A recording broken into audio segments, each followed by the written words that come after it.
Good morning, good morning. I didn't think I was ever going to get on then. As always, sometimes tech does not want to be your best friend, does it? So apologies that I am a little bit later than planned. I'm still going to be done with you. We'll be done and dusted by 10:25 this morning, trying to keep these Monday lives as short as short as we can. And we all know that I can talk for England on some of this stuff. So it's lovely to be with you. I hope you all had a fabulous weekend.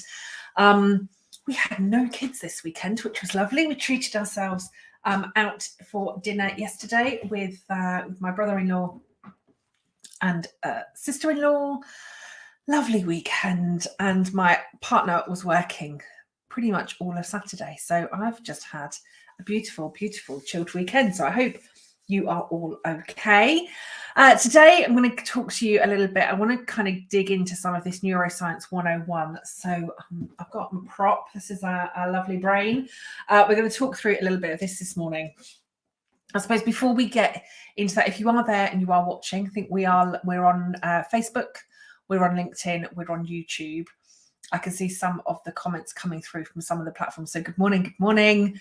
It's lovely to see you all. It's just I love doing these. See how we go this morning. So Neuroscience 101. Interestingly, I've just had a conversation with somebody this morning about an upcoming podcast, and then I've recorded one of my podcast episodes about self-sabotage. So the self-sabotage podcast episode will be live at 8 a.m. tomorrow morning if you want to tune in and have a listen to that. But I'll start by, I suppose, a bit of a recap with this conversation that I've just had with somebody. So I've just had a conversation about a podcast that I'm going to be doing in a couple of weeks' time. And it's a leadership podcast. We were talking about burnout, right? What else? And we're going to be talking about podcast for this episode, talk about burnout for this podcast episode. And first question I was asked, do you think that burnout is becoming more prevalent? Are you seeing more burnout within leaders? And the answer is yes, right? Absolutely yes. And so we were talking about some of the stress, some of the pressure that leaders are going on, leaders are currently under, and we literally, aren't we, jumping from kind of crisis to crisis to crisis to crisis. And what we're seeing happening, and certainly as I see so many more leaders that are getting to the point of burnout, and we saw a few weeks ago the announcement from Jacinda Ardern talking about, like, I've got nothing left in the tank. It has been a really difficult few years, and it's not letting up, right? There's stuff happening all over the world that is causing more stress, more chaos, more pressure, more devastation. This is having an impact on a lot of us. From a leadership perspective, I think what we're seeing, and this is just a very brief conversation that I've had with somebody as well, as I said this morning, is that like leaders are as knackered as everybody else, and in some cases more so, because they're having to make the decisions and ensuring that they're doing all of the right stuff for other people. But we're not in the right frame of mind to be making a lot of the decisions that we need to be making.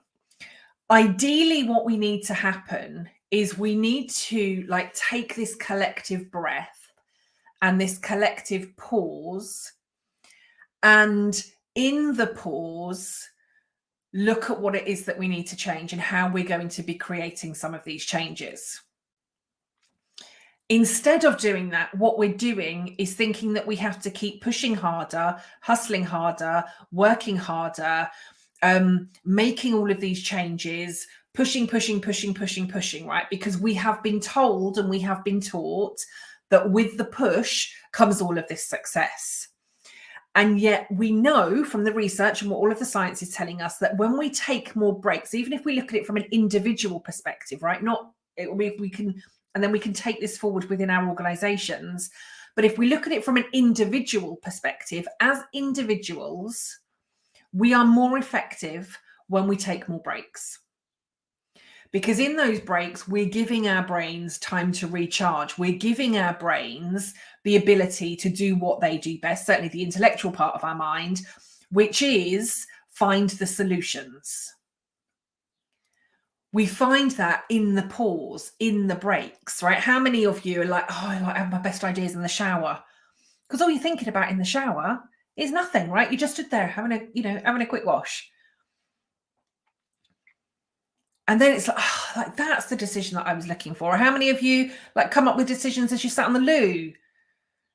I did a session for Michelle Hartley in the HR Geeks a few weeks ago, right? Somebody was like, I get my best decisions whilst I'm sat on the toilet. I get my best solutions whilst I'm sat on the toilet. Because you're not in work mode thinking about all of the other stuff that needs to happen. So it doesn't matter where you do it, but as you take these breaks, this is where you come up with more solutions.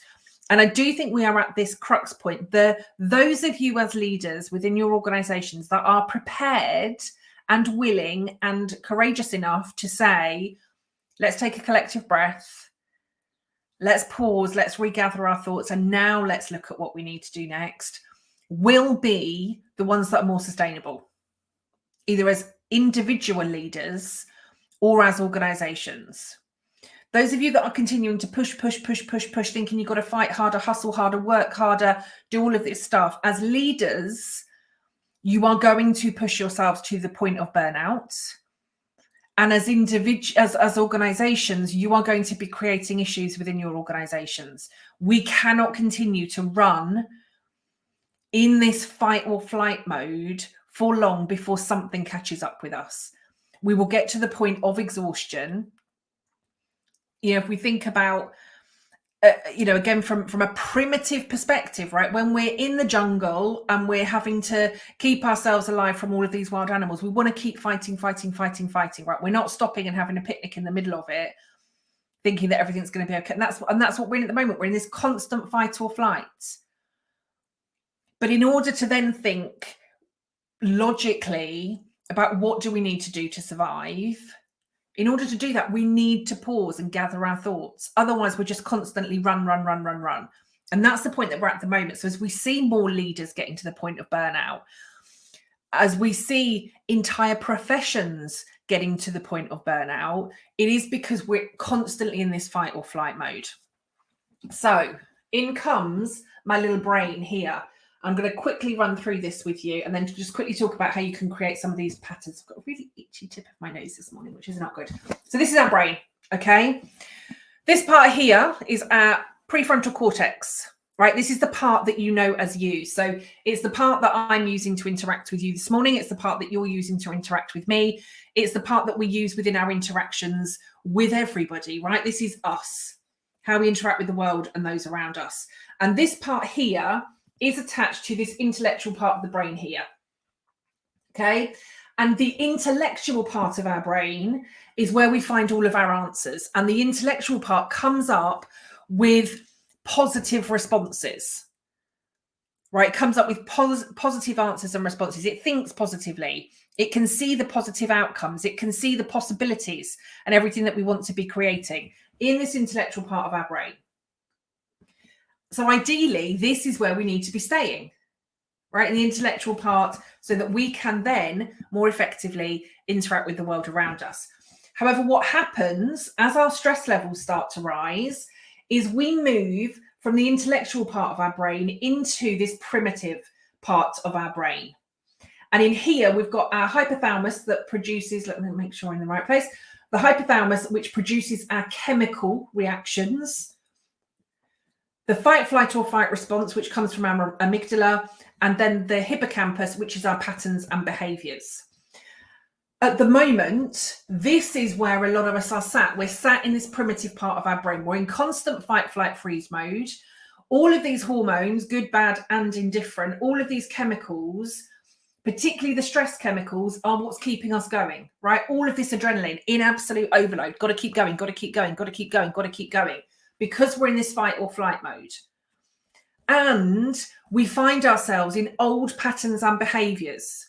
And when I talk about the old patterns and behaviors, our brains, if we think about it, are like a computer, right? So we've got all of these files stored. This is all of your old files that you may have, I don't know, carried on every time you've upgraded your Mac or like laptop, whatever. Every time you've done an upgrade, it's like, oh, I should probably keep that in case I need it. Should probably keep that in case I need it.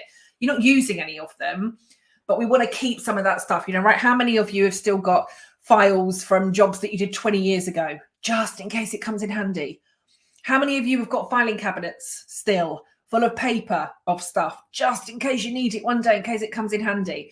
But if you actually looked at it, it'd be like, oh God, like that is so out of date. It's unbelievable. My mum was a senior conciliator for ACAS for a large number of years. And she has just converted her garage into a separate room and kind of downstairs, kind of washroom, shower room, whatever. In one of her filing cabinets, like my mum still had lots and lots of ACAS paper, like employment law stuff from like 20 years ago. Like, just let it go, mum, right? Some of those laws have changed. Not all of them, not enough of them, but some of those have changed. So we're keeping some of these old patterns and behaviours. I should have changed my camera really, shouldn't I? Because the text isn't great. But we're keeping some of these patterns and behaviours. And when we're in this bottom part of our brain, we want to keep going back to, our brain is constantly looking at, what did you do last time? Okay, so if last time you kept on pushing, let's keep on pushing.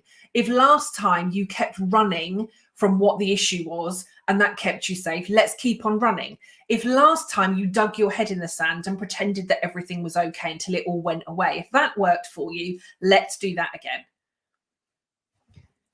And the more stressed we are, the more our stress bucket fills up, the longer we stay in this primitive part of our brain. So we're always looking for fight, flight, freeze, right? And this is got to keep running, got to keep running, got to keep running. And we keep referring back to these old patterns and behaviors. I was on a training course last week, and we were kind of talking about this, and somebody was like, it was a bit like, you know, turning up to a coffee shop with one of the very first like editions of a Mac, you know, the kind of like the big, like literally like wide TVs, right? Imagine turning up to a coffee shop with one of those, or even, I don't know what anybody would use, like an Atari something or other, right? We use like turning up to a coffee shop with a full-on like desktop computer to have a coffee with you. Like for some of us, that's what we're doing, because we're calling on these old patterns or behaviors. So what we need to do is a pattern interrupt. And I like to think of this a bit like a ski slope. If you've seen me talk about this before, again, there's nothing wrong with doing this again, right? So this is a hill, everybody, this is a hill. And we think about these patterns and behaviors, right? And it might be the same thing that we've always done. We've always called these emergency meetings. We've always drank a bit more alcohol than usual. We've always gone out and started partying, right? Whatever our old patterns are, on the ski slope, we've continued to go down this same path. Because the patterns and behaviors in the primitive part of our brain that have worked for us and kept us alive and kept us going up until that point, we're just going to keep following the same path, right? And this is why some of us are like, what is it? What if you keep doing the same thing over and over again and expecting a different outcome? Yeah, that's pretty much what we'll do, right? Because this is the path that we usually tread. And we're used to it. So as soon as we get on the hill to think, what decision is it that we need to make? We just keep going down the same path because it's kept us safe. And we keep going down the same path because it's kept us safe. And we keep going down the same path because it's kept us safe. What we need right now is a different path and a different pattern. And in order for us to pause and take that collective breath for ourselves and for our teams and for our organizations, we need a different path. So we're going to say, I'm going to do something differently. And we do it once. But we do it once thinking it's going to change the world and change everything that's going to happen around us. And nothing's changing. We're like, what? Well, we did it once. It should have changed. It's not going to. Because as the snow continues to fall, right, as the stress continues to rise, as the snow continues to fall on this hill, this is the path that's going to get covered over really, really quickly because we've only done it once. And walking this path one less time still means that it's really embedded, right? How many of you kind of done, I don't know, woodland walks or walks across fields or, you know, or any of those sorts of things? Or how many of you go on the same road every day and it's that road that always needs repairing because that's the road that all of the traffic goes on? How often have you walked across a field and sometimes you like there's footmarks, or you're down to the mud, or the grass is kind of folded over because everybody's walking on the exact same path. If you walk through it once and the grass comes back really quickly, it's this same thing.